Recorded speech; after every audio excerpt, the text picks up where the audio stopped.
ఒక్కసారి కొమ్మూరి గోల్డ్ కి కాల్ చేయండి. తాకట్లో ఉన్న మీ బంగారాన్ని విడిపించి మార్కెట్ ప్రైస్ కి వాళ్ళు కొనుక్కుని మిగతా డబ్బులు మీకు ఇచ్చేస్తారు. ఓం గంగణపతే నమ, ఐం సరస్వత్యే నమ, గాయత్రీ పరంబికాయ నమ, దుమ్ దుర్గాయ నమ, క్రీం క్రీం మహాకాళికాయ నమ. ఓం నమ శివాయ, శివాయ గురవే నమ.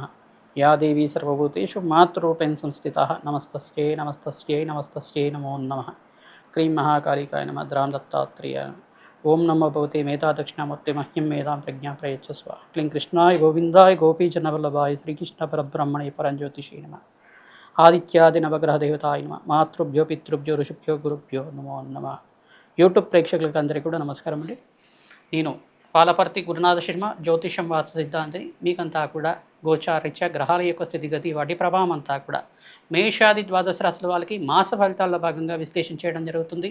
ఈ రోజున మనమంతా కూడా మే నెల మాస ఫలితాలంతా కూడా గోచారీత్యా మేషాది ద్వాదశ రాశుల వాళ్ళకి ఎటువంటి ఫలితాలు వస్తున్నాయో తెలుసుకుందాం.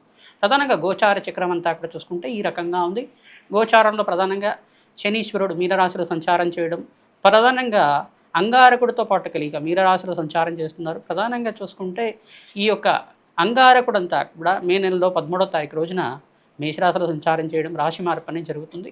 మరియు ఇక్కడ రవి భగవానుడు అంతా కూడా మే నెల 14, 15 తారీఖులో అంతా కూడా మార్పు చెందడం అనేది, రవి సంక్రమణం అంతా కూడా ఈ యొక్క మేషరాశి నుంచి వృషభ రాశికి అంతా కూడా సంక్రమణం చేయడం జరుగుతుంది. బుధాదిత్య యోగం అంతా కూడా జరుగుతుంది. ప్రధానంగా చూసుకుంటే ఈ యొక్క రవిమంగళ యోగము, మళ్ళా కుజమంగళ యోగం అంతా కూడా జరుగుతుంది. ప్రధానంగా చంద్రమంగళ యోగం అంతా కూడా జరగడానికి ఆస్కారం ఉంటుంది. మేషరాశిలో అంతా కూడా అంగారకుడు మేషరాశిలో సంచారం చేస్తారు. తర్వాత రవి భగవానుడు బుధుడితో పాటు కలిగితూ ఉంటాడు. మే నెల 14 తర్వాత వృషభ రాశిలో అంతా కూడా రవి భగవానుడు సంచారం చేయడం, ఈ యొక్క సంచారం అంతా కూడా ఈ రకంగా ఉంటుంది. ప్రధానంగా శుక్రుడు అంతా కూడా మే 14 తారీఖు తర్వాత వృషభ రాశి నుంచి మిథున రాశిలో సంచారం చేయడం, బృహస్పతితో పాటు కలిగితూ ఉంటారు. ఈ యొక్క మిథున రాశిలో అంతా కూడా బృహస్పతి యొక్క సంచారం జరుగుతుంది. రాహు యొక్క సంచారం అంతా కూడా కుంభరాశిలో సంచారం జరుగుతుంది. కేతు యొక్క సంచారం అంతా కూడా చూసుకుంటే కేతు గ్రహం అంతా కూడా సింహరాశిలో సంచారం చేయడం జరుగుతుంది. తద్వారా ఈ గ్రహస్థితి అంతా కూడా చూసుకుంటే స్వల్పంగా కొన్ని రాశుల వాళ్ళకి ఇష్టమైన ఫలితాలు ఇవ్వడానికి ఆస్కారం ఉంటుంది. ఎటువంటి గ్రహదోషాలంతా కూడా ప్రామాణికంగా ఉన్నాయి. గోచార రీత్యా ఈ యొక్క గ్రహాల యొక్క ప్రభావం అంతా కూడా మానవాళి ఎటువంటి ప్రభావం అంతా కూడా చూపిస్తుంది.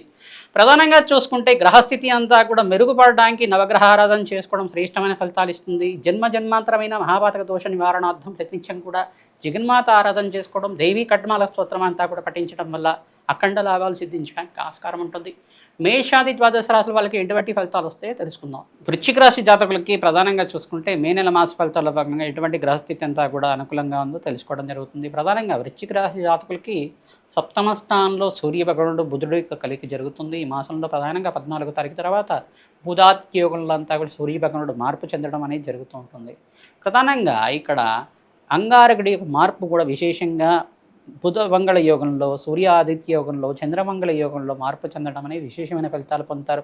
ప్రధానంగా శనీశ్వరుడి యొక్క స్తంభం నుంచి అంగారకుడు బయటపడడం 45 రోజుల తర్వాత నుంచి తన స్వచ్ఛేత్రానికంతా కూడా మార్పు చెందడం వల్ల మంచి శుభమైన ఫలితాలు పొందడానికి, రాష్ట్రాధిపతి యొక్కరంగా మారడానికి ఆస్కారం ఉంటుంది.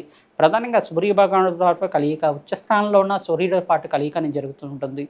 ఈ గ్రహస్థితి అంతా కూడా చూసుకుంటే విపరీత రాజ్యయోగానికి మంచి మార్గం అంతా కూడా శుభమైన మార్గంగా చెప్పడం జరుగుతుంది. మంచి కాలంగా చెప్పడం జరుగుతుంది. పట్టిందల్లా బంగారం అవడానికి, మీ మాటకి విలువ పెరగడానికి, వాక్చాతుర్యానికి, మంచి క్రియేటివ్ నాలెడ్జ్కి మంచి లాభాలు గణించడానికి ఆస్కారం ఉంటుంది. సినీ రంగంలో వాళ్ళకి మంచి లాభాలు గణిస్తూ ఉంటారు. ఆర్థిక రంగంలో వాళ్ళకి కూడా ఫైనాన్షియల్ ఇన్వెస్ట్మెంట్ చేసుకునే వాళ్ళకి, ఐటీ బిజినెస్ చేసే వాళ్ళకి మీకంతా కూడా మంచి లాభాలు గణించడానికి శుక్రుడు బృహస్పతి కలియిక వల్ల లాభాలు గణించడానికి ఆస్కారం ఉంటుంది. ప్రధానంగా సప్తమ స్థానం దృష్టి అంతా కూడా చూసుకుంటే రాశి మీద పడతా ఉంది. తద్వారా మంచి యోగకరమైన జీవితం జీవించడానికి, మంచి గవర్నమెంట్ కాంట్రాక్ట్స్ కోసం ప్రయత్నం చేసుకోవడానికి, మంచి లాభాలు గణించడానికి, ప్రమోషన్స్ రావడానికి కూడా ఆస్కారం ఉంటుంది. మంచి శుభమైన వార్త వినడానికి ఆస్కారం ఉంటుంది. 14, 17, 18, 27 తారీఖు లోపల మంచి శుభమైన వార్త వింటారు. లాభాలు గణించడానికి ఆస్కారం ఉంటుంది. స్వల్పంగా మీకు శ్రమతో కూడిన సంపాదన పెరుగుతుంది. తద్వారా మీకంతా కూడా చూసుకుంటే ఖర్చులు కూడా విపరీతంగా పెరుగుతుంటాయి. ఆకస్మిక ధనయోగ ప్రాప్తి కూడా లభిస్తూ ఉంటుంది.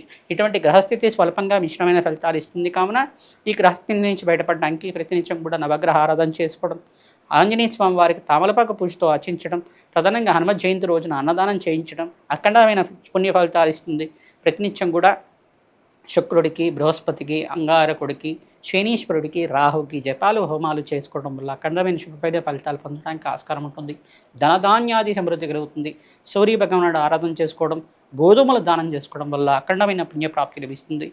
హనుమతే శ్రీరామదూతాయ నమః నామాన్ని జపాన్ని ఆచరించి